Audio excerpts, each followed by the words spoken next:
ইফতারিতে প্রতিদিন ভাজা পোড়া খেতে ভালো লাগে না, তবে এই ধরনের নাস্তাগুলো যদি ইফতার টেবিলে থাকে খেতে বেশ ভালো লাগে আর তৈরি করাও খুব একটা বেশি ঝামেলার না। খুবই অল্প সময়ের মধ্যে এই নাস্তাটি তৈরি করে নেওয়া যায়। এবারে ইফতার টেবিলে আপনারাও কিন্তু এই নাস্তাটি রাখতে পারেন। আর নাস্তাটি যদি আপনাদের কাছে ভালো লেগে থাকে অবশ্যই ভিডিওটি শেয়ার করে দিতে ভুলবেন না। প্রথমে এখানে লাগবে চিকেন। আমি এখানে হাফ কাপ পরিমাণ ছোট টুকরো করে কাটা চিকেন নিয়েছি।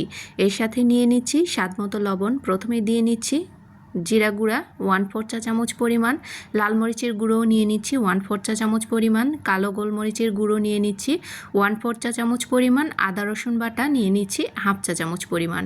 এরপর দিয়ে নেব সয়া সস 1 টেবিল চামচ পরিমাণ। তো সব মশলাগুলো ভালো করে চিকেনের সাথে একটু মাখিয়ে নিতে হবে।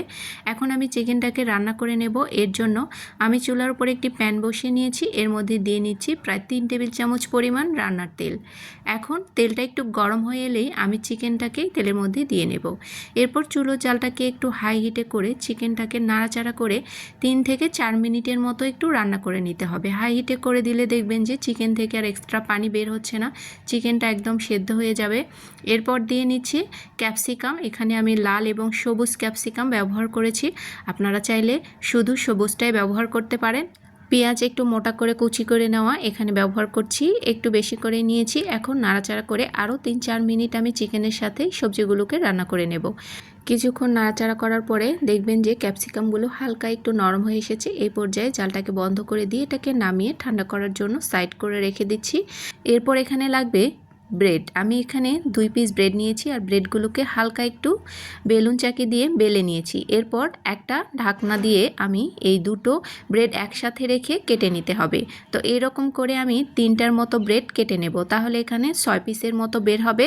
তো আমি এরকম করে সবগুলো ব্রেড কেটে নিয়েছি। 3টা ব্রেড কেটে নিলে দেখবেন যে এখান থেকে 6 পিস নাস্তা বের হবে। তো আমি সবগুলো কেটে নিয়েছি। এখন এই নাস্তাগুলোকে ডিমের গোলার মধ্যে আমি কোটিং করে ব্রেড ক্রামসের মধ্যে গড়িয়ে নেব। তো এরকম করে খুব তাড়াতাড়ি ডিমের কোটিংয়ের মধ্যে একটু এটাকে ডিপ করে নিতে হবে। তো এটা হয়ে গেছে। এখন এগুলো গরম তেলের মধ্যে হালকা একটু ভেজে নিতে হবে। তো দেখুন আমি লাল লাল করে এগুলোকে ভেজে নিচ্ছি, আর এগুলো ভেজে নিতে খুব একটা বেশি সময় লাগে না।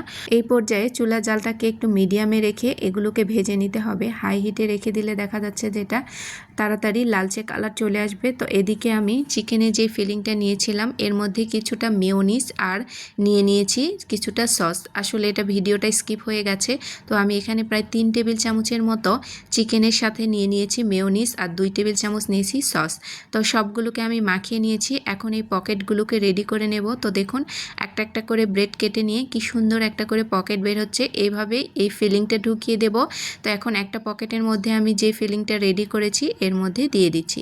আর এটা খেতে এত বেশি মজাদার হয় যে আপনারা বাসায় একবার ট্রাই করে দেখবেন, এর ফ্যান হয়ে যাবেন। তো তৈরি হয়ে গেছে মজাদার একটি ইফতার রেসিপি। তো আজকের এই ইফতারটি আপনাদের কাছে কেমন লাগলো অবশ্যই কমেন্টস করে জানাতে ভুলবেন না। আর ভালো লেগে থাকলে অবশ্যই ভিডিওটি ফ্রেন্ডস অ্যান্ড ফ্যামিলির কাছে শেয়ার করে দেবেন। এই পর্যন্তই, ভালো থাকবেন।